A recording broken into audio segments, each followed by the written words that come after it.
Welcome back. It's News Up Extra on Silverbird News 24. Recent times, INEC offices have faced various attacks.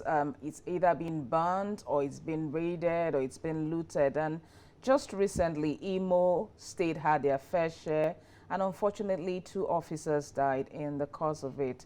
But on the lighter side, on the good side, they caught up with some of the criminals who perpetrated the evil. Some died in the course and some were caught alive.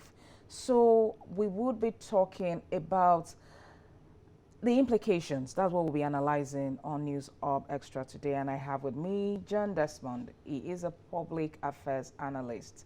You're very welcome. Thank you very much. Good morning. And season greetings. And same to you. You know when I say season greetings, You should understand. It's a good season for Nigeria. Yes. Okay, so you know this recent attacks has been ongoing, and then the Inspector General of Police said that's the one that happened in Imo State, that he thinks that there are political undertones, that these people have been sent by politicians. So what do you think the implication of these various attacks, what are the implications going forward for 2023 elections? Well, thank you very much. It has a lot of implication. And when we look at it from different perspectives, we need to get some arrests. We need to know exactly what their intentions are. And that will help us to know the implication in totality.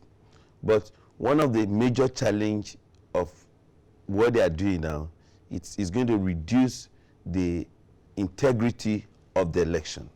It's going to pose challenge for the electorates to come out to vote on the election day.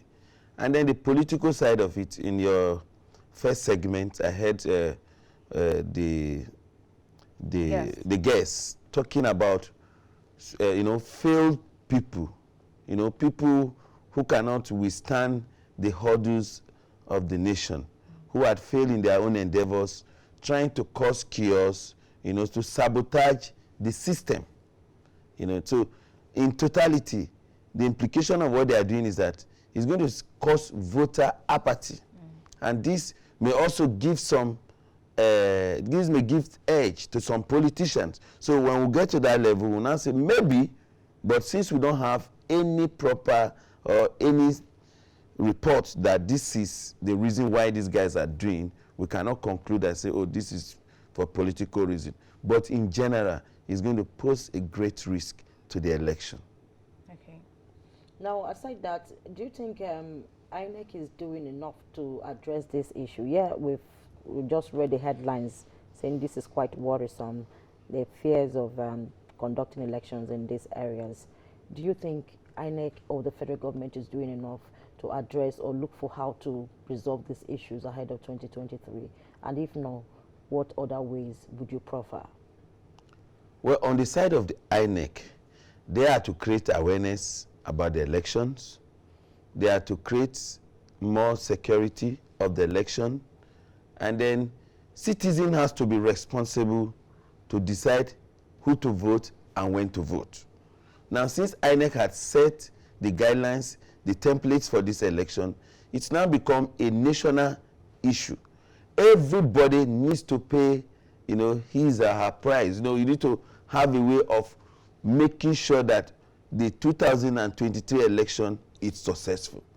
And then on the side of the federal government, they should be more responsible with leadership by ensuring the law enforcement agency that are posted to this facility are on duty at every time, especially the flash area or the places that are now prone to this attack. Then on the side of political party too, it's all hands must be on decks. It's not just INEC. INEC is like the empire. It's just the referee. So the games are played by the politicians, and the observers in this game is the federal government of Nigeria. So every institution that can bring the electoral integrity to pass should please come out. And then the citizen, on their part, should be proactive to report whatever they see, so that the law enforcement agency can also have good information ahead of time before these attacks are carried out. Okay, so it has been rumored that these attacks carried out on INEC offices may be what is going to happen in polling centers in 2023. Would you agree with that? That's terrible because if we begin to think this way, we are discrediting the process ahead of time. That's rumor. That's rumor, and this will, this will not go well with the level of preparation that is ongoing. Readiness, the awareness, citizens are ready to make a change. Citizens are ready to vote. So, but by the time we begin to speculate along this happening, we have over thousands of INEC offices in Nigeria. So maybe just few that has been affected. So we cannot use that number to generalize and capitalize on the rumor. The election, as we hope, is going to be free and fair. Nigerians will come out en masse, and those who are planning evil to attack us on election day, they won't win. They won't succeed, because what will win is the vote count and vote counted, vote cast and vote counted. So please, whomever is thinking to attack Nigerians on election day should desist from that, because we don't know who is sponsoring you. We don't know whatever you mean. But the change, we hope, can only take place when there is election. So everybody should please sheathe their sword and come out to vote. I say amen to that, a big amen. But I am worried, because if every day we see reports as to INEC offices burnt down in states across the Federation, it leaves me with the $1 million question. What are the state governors doing? If we now know that this particular office or this particular place is now the target point for some scrupulous elements, I keep wondering, why is there no why is the federal government or state governors finding it difficult to deploy security operatives to man these places, to man offices like this, and then only before you know it, the following day you hear so state is being attacked and so offices is being attacked? Don't you think there's a loophole? Don't you think there's a gap? Don't you think there's something that they are not getting right? Yes, you see, recently the president of Nigeria came out and said that the poverty index we have in Nigeria is due to irresponsiveness of the state governance. That is on that level. Now, if we move to another index that we are suffering in Nigeria, which is insecurity, it has a lot to do with the level of involvement of the state governments. Because, you see, there is a constitutional funding of a budget of a state called security vote. As the name implies, we state has given us a statement of account that this is what we did with the security vote. None. But most times you hear them coming, oh, we need state police. What do you need state police for? You were giving money to set up local security outfit, to combat local crimes. You are not doing it. You want to have a police that you may not be able to fund. So are you against state policing? I'm not against state policing, but they should tell us what they've done with money that they collected for security so far, because state policing is for security, and you were giving equivalent of the money. In most states of the Federation have what they call local vigilante with small arms. So why are you not funding it? Why some states not having it? So what is the essence of policing? Is it not security? So you have police A, you have police B, and you have police C. You have to start with police A. You were giving police A. You have no success history or success story around it. You want to move to police B. How possible is that? The essence of the security vote is for the governors to combat local crimes, to have a proactive funding, to gather local intelligence, to have people on their payroll, to get the traditional rulers, the entire communities involved in security. That is the essence of that. Most of the crimes are not going about with heavy weapons. They are just going about with an unintelligent area where nobody knows about the activities. And that is why we have security fund to combat that. So the challenge is with the state government. And then in states, most states don't take care of federal presence, federal properties in their domains. They wait for federal government to cater for. And the states are the first beneficiary of those institutions.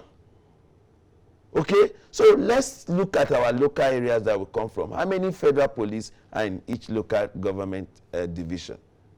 But the state, through the local government, can augment this through other lower security arms or services. And they are not doing it. That is where the challenge becomes enormous. That is where the issue is now being amplified. If everyone is making a contribution, like what the federal government is doing, the federal government has police virtually in all the local governments in Nigeria. Do we have equivalents of that instituted by the state government? Some states don't even have what we now call a vigilante or a civilian JTF. The success of Nigerian Army in Northeast is as a result of introduction of civilian JTF being paid by the state, not the federal government. We heard sometimes ago during Ojizo Kalo, we had the Bakassi boys. You know, in Kogi State, Yaya Bello mobilized his people to go after kidnappers, local vigilante. Recently, the Yoruba states launched what they call Omoteku. So these are what, look, we don't need to look at, don't look what happened in your domain as another person's responsibility. It is your responsibility. If it is good, you'll be the first beneficiary. If it is bad, you'll be the first victim. So all hands should be on decks. Don't just stay in government house and wait for Nigerian police to make sure they are there to. We have heard over the time that these people are under number. There are not many. So please, the state governors needs to do more to secure the federal institutions in their states. Okay, now that the use of beavers is put in place, why do you think burning does, why do you, I don't know how I'm going to put this now, why do politicians think burning INEC offices will make a change? Well, let's not say the politicians. That was according to IGP. Okay. I am quoting the IGP now because that was what he accused. Well, it's still ignorance. Exactly. You know, the old way of voting where people write figures, they think that is still in vogue. But that has gone obsolete with the new system we have. So whatever they do, apart, that's not just only the things they want to achieve. Yeah. They want to create fear in the minds of voters. So that they will not come en masse. Because if people don't vote, if it is only their own allies, friends, and their members that will vote, they are sure of victory. But if citizen comes to vote, most of them will not win this election. So they are just creating fear towards the election. But with the introduction of beavers, they will fail with their fears because it's whomever vote that will be counted. Okay, so let me read and quote the IGP. The Inspector General of Police, Osman Baba, yesterday alleged that failed politicians and separatist groups like the indigenous people of Biafra and Yoruba Nation agitators are working to disrupt 2023 elections. This was contained in his presentation yesterday. The House Ad hoc Committee to investigate attacks on facilities and INEC offices sat. At the same forum, INEC Chairman Yakubu Mahmoud declared that the commission would recover from attacks on its facilities and conduct the elections, but the possibility and how they will go about this is another source for worry because time is not on our side. The IG was represented also noted that the said attacks on offices of electoral bodies increased after ban on political campaigns was lifted. Now, even if at all you do not lift political campaigns, there must be campaign. There must be campaign. Whether we like it or not, there must be campaign. But my worry is, are we really sure that security outfits, security agencies, the federal government, INEC, would protect Nigerians who will come out on that day to vote? What is the guarantee? Because that is what Nigerians want. That is what citizens want, that they are guaranteed safety. They are guaranteed, yes, on that fateful day. Now, if you know where we are coming from, you will understand that we have really improved. In 1999 elections, I was there. The level of thuggery was very low. But in 2003, 2007 had the highest peak of political thuggery in our history. And then there was a little electoral improvement in 2011. Okay. Thuggery reduced. Okay. In 2015, with the introduction of what the name, we call it card reader. Yeah. Thuggery went down very far. In 2019, we had minimum. And so far, so good. Look at the elections that have been concluded with intent of using beavers. Though it wasn't captured, but, you know, the empires, you know, made a presentation, schemed the system, and schemed the politicians. So most of them thought that it was actually beavers' team. Beavers were on trial, just for trials, okay? It was not captured in the electoral law as of when those 2 elections were done, okay? But they were used as a trial. If you look at the outcomes of those elections, the level of thuggery was very, very low. And in 2023, we're going to use beavers. So anybody that say he wants to be thug, you only chase voter away, but you cannot count vote. And INEC has given a guideline. Peradventure, any polling unit that cause problem, that fight, it stands cancelled. Okay. So it is a total participation. It's like we are going to build a freedom park, and everybody needs to come out and make contributions for the success of that park. And then imagine a scenario where you don't want your polling unit to be cancelled. That will be cancelled. You know, peaceful. So please, there will be security deployed to various polling units. The citizens should also cooperate with the security and form securities around the polling centers. Because if your votes must be counted, you must cast it first. They should not allow, you know, it's going to be public holiday. Movements are going to be restricted.